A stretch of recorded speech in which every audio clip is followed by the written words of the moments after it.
I have no idea how I'm going to do this. Like the segue to my intro and stuff, you know, it's just gonna be INTRO!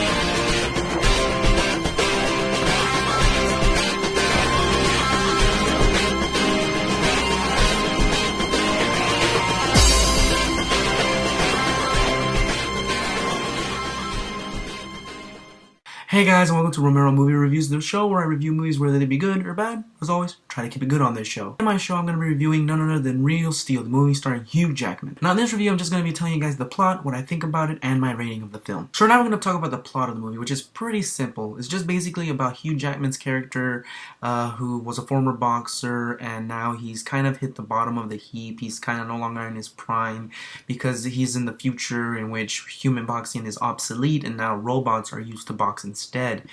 And enter his kid who, you know, tries to help him out, tries to do what he can, and they find this robot. It's not actually a robot, it's a sparring bot who the kid decides to name Adam, and it's just a sparring bot who could take a lot of hits but not deliver any punishment.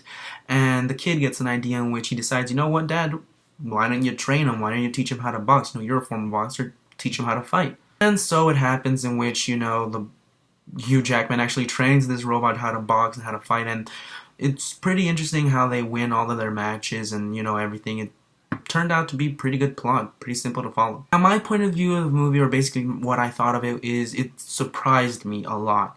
It's kind of the same reaction that I got towards Green Lantern. When I went to go see Green Lantern, I went in with the lowest expectations because I saw the trailer, didn't like it, and, you know, I was like, okay, this movie's gonna suck.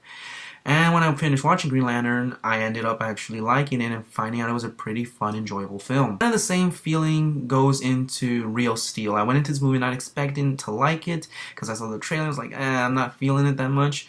I left the screening actually becoming a fan, actually loving it. It was really good. CGI is good. The live action is really good.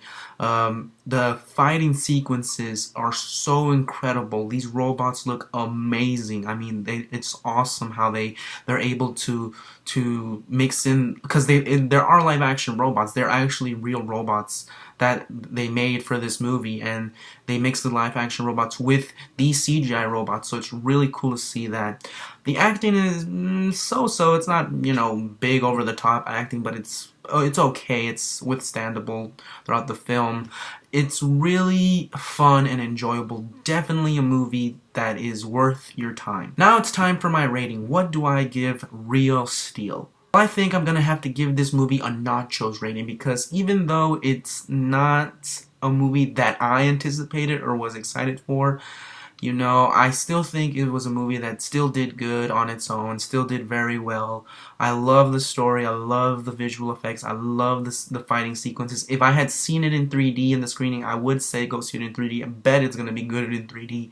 These robots are just they're so cool and they look so lifelike, and the fighting sequences would probably be very spectacular in 3D. Nonetheless, I give this movie a nachos rating. Not over the top good for a popcorn and soda combo, but it's a nachos rating. It's still really good. Anyways, guys, this has been Romero's Movie Reviews. Always remember, I got your back, so you're on track. See you guys on Friday for Romero Movie News.